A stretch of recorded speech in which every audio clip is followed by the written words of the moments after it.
I'm your host, Manny Garavito, and tonight we are performing in the back of Taurus at the Grove, which you can find the best craft beers and the best whiskey here in Coconut Grove.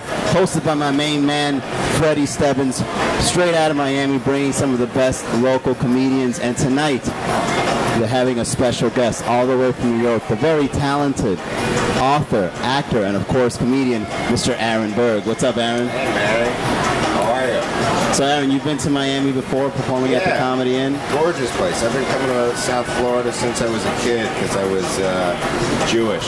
So we used to come down every winter. Drove by my fiance's old place in Toronto. I'm not stalking her. I'm just seeing what she's up to. I'm all sad. I'm driving in the car. I got that Taylor Swift playing in the background. You know? We are never, ever. And I picture her with a new boyfriend. I don't know who he is, but in my mind, inevitably, I picture him as like this 6'9" Jamaican dude.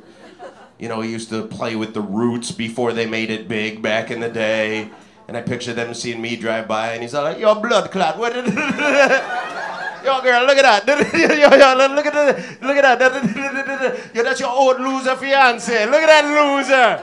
You're tough, loser. You're tough. Yo, this my pussy now, star. This my pum-pum. Me tear this punani up. This pussy all bruised up like 4-day-old banana out of key food. And I don't want to know that. I think I was very fortunate to start hosting at the Stand. That was never my intention to host in New York, but I just kind of, the style of my comedy, the way it evolved, it really lended itself well to hosting. New York, no matter where you come from, you got to pay your dues. It's like starting over again. There's very few people that just kind of walk in to New York and start working.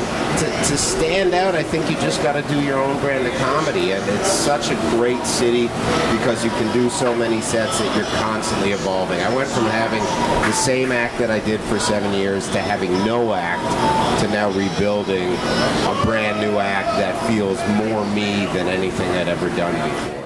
I recorded Comedy Coltrane in my old hometown, Toronto, at Yuck Yucks, and that was all crowd work.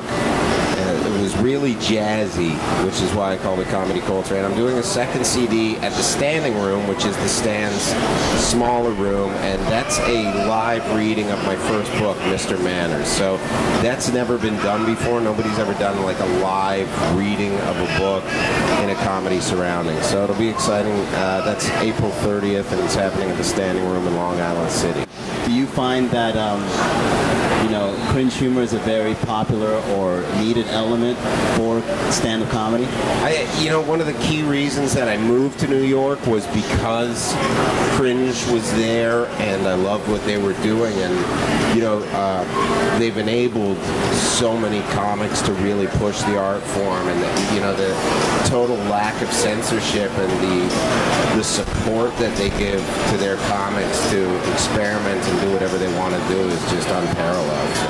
Is it difficult to maintain working out and comedy? Yeah, I'm incredibly high maintenance, man. I eat 6 times a day, and I train like a monster for 2 hours. So. Are there any similarities between working out on a comedy club and working out at a gym? Yeah, it's balls to the wall all the time. And they're both very jazz-like, man. I never go in with a set plan in the gym. I just kind of go with what I'm doing. I know what I'm going to work on, but it's all free form. And you know, two of the most popular things with the ladies is having chiseled abs and being very humorous. Yeah. Which one do you find is more important of the two?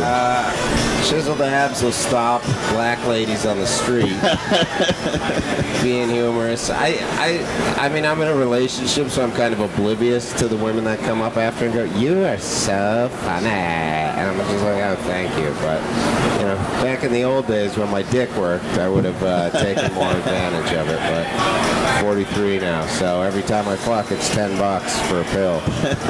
This is where they can get more information on who is Aaron Berg. You can find me on Twitter at Aaron Berg Comedy. My website is aaronberg.com, and I got a hot new podcast.